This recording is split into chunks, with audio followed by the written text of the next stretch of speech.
It's daybreak on Rise News, and it's time for the press preview. A first look at what's on the front pages of the papers. We'll start, of course, with our sister publication, This Day newspaper, and it has as its headline, Obasanjo, Buhari is overwhelmed, Nigeria in serious situation with about 3 riders there, agrees with federal lawmakers that nowhere is safe again.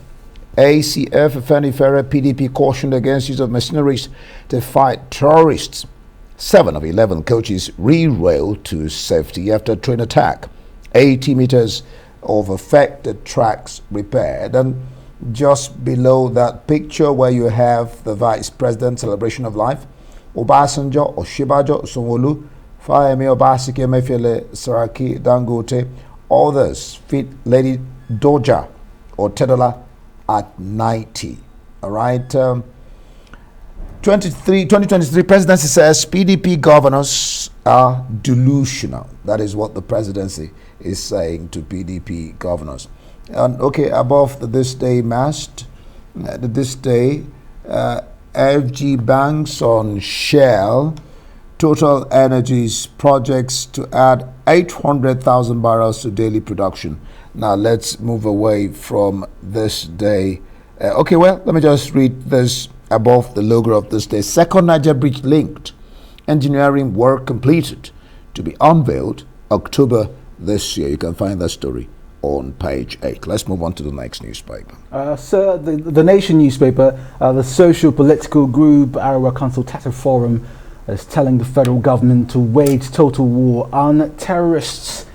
Why I won't endorse any presidential candidate. Those are the words of the General Overseer of the Redeemed Christian Church of God here in Nigeria and worldwide. Nowhere is safe any longer for Nigerians. That's according to the former President Olusegun Obasanjo.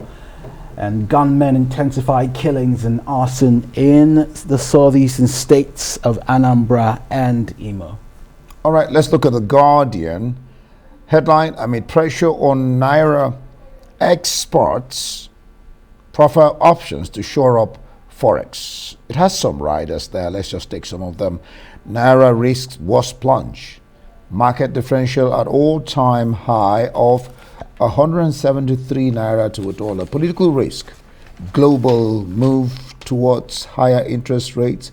Worsening situation. That's global move towards higher interest rates. Worsening situation. Well, dollarization of investments, savings, intensifies. Naira will hit point of no return if Forex is liberalized. This is coming from Fashua, his warning.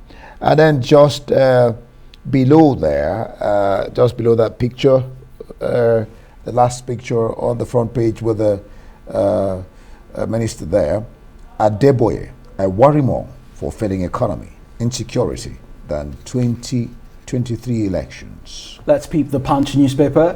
PDP backs Obasanjo Adeboye's fears over killings and the 2023 elections. Buhari got overwhelmed. Nigerians no longer safe on the roads, at the train airports, and that's according to the former president. You heard him speak earlier. 2 million people will start receiving 20 billion naira monthly from June. And that's the federal government. Who are these people?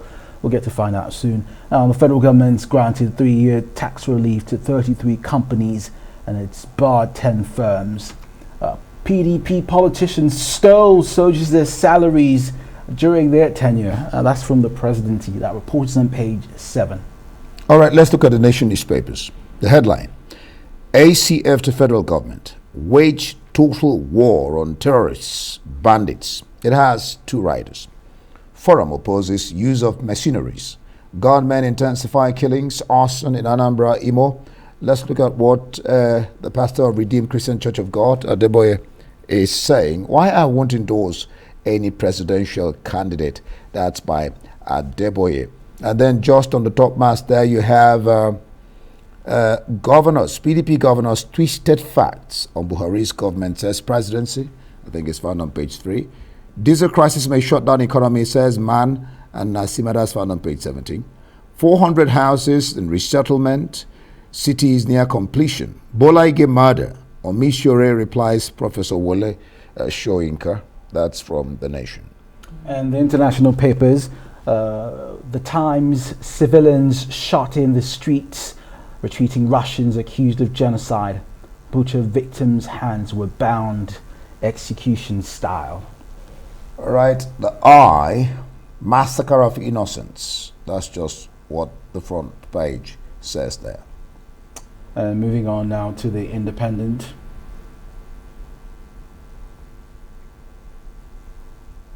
A terrible war crime in Ukraine. Western nations unite in condemnation of Russia over civilian killings as hundreds of bodies are found in towns around Kiev. All right, that will be it for the papers. We're now bringing Emmanuel Bello to look at some of what the papers are saying. Emmanuel, glad to have you this morning on the program. Let's look at this day. Obasanjo Buhari, he says Buhari is overwhelmed. Nigeria in a serious situation. What do you make of that statement by Obasanjo? Good morning and the start of the working week. Of course, nothing could be bigger than the story that this day is leading with, which is the issue of security.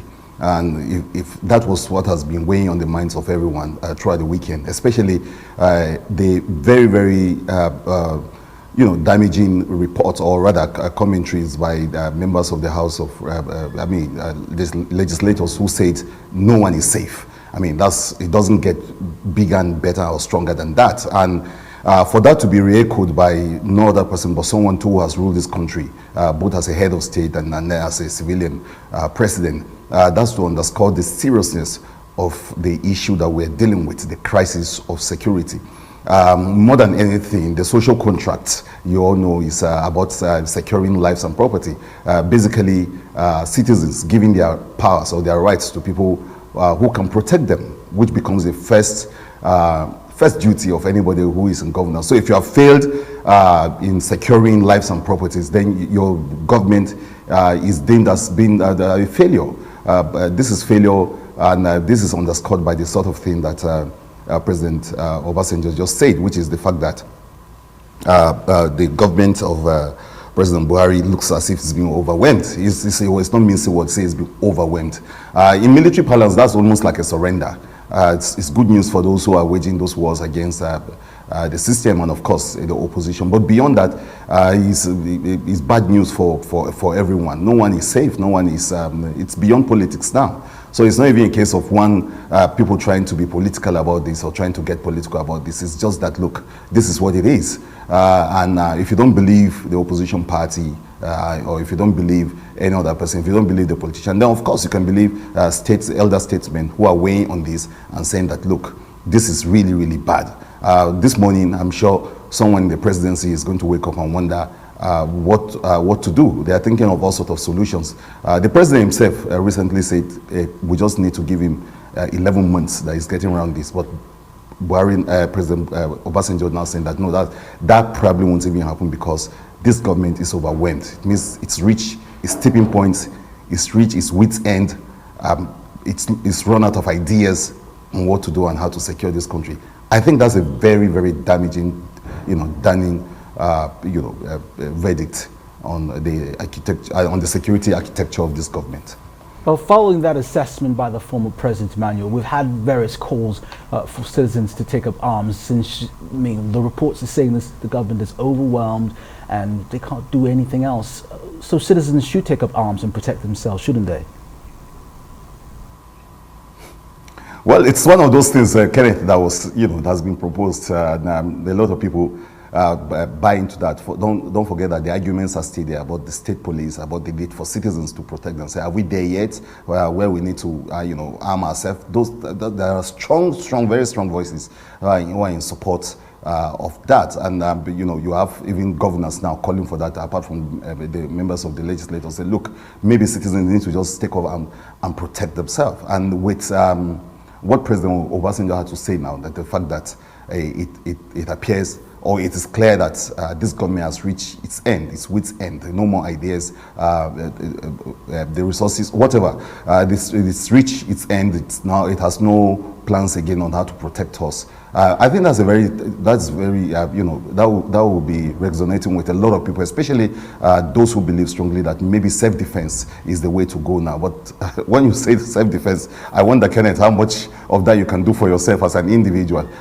There are people paid to defend us. There are people paid, with taxpayer money to take care of us. We must continuously put that on them squarely, that look, it's your job to do. You were voted into government to protect lives and property. It's a state of anarchy if every one of us have to carry arms and defend ourselves. Some people don't even know how to use a catapult, let alone use a weapon. For the majority of people, they will be looking up to government to defend them, to provide them with defense, to provide them with security, because that's what they've sworn, or that's why they were voted in, and that has to happen. So yes, why we are worried and we're almost at the tipping point or the panic stage of what to do about security. It's again, we still cannot run away from taxing those who are paid with our monies to protect us, to do just the job that they were asked to do. All right, well, I am wondering, we talk up the problems, Emmanuel, shouldn't we talk up the solutions as well? If you're talking up the problems, why don't you talk up the solutions? What would be the way out for the people who seem to talk up the problems all the time? No, I think from last year, people have been offering solutions. I mean, I remember when the president visited one of the states in the northeast, and he was told that, look, he has to go beyond some of the solutions that they have now. People have proposed science, technology, modern gadgets, surveillance, more surveillance, intelligence gathering, better training. But even, the governor of Kaduna State last week, coming out boldly to say, well, he's going to, employ the use of mercenaries. It's come to that. It's a clear admission that, look, he cannot depend on the kind of, people that he has now on ground to secure Kaduna State, or as a matter of fact, anywhere. Thinking of actually paying mercenaries, that's good news to those who fight for, soldiers of fortune, who fight for money around the world, if that's what it's going to take. So there's not been a shortage of solution. I think what we have is a deficiency in both the political will on one hand, and even, who knows, the courage in leadership to be able to do some of these things. So talking about solution, a whole lot of them out there, people saying that, look, what happened to intelligence? What happened to funding? What happened to the equipment? What happened to, nipping this at the board? What happened to all sorts of things? And you can never have a shortage of those kind of solutions being proffered about this problem.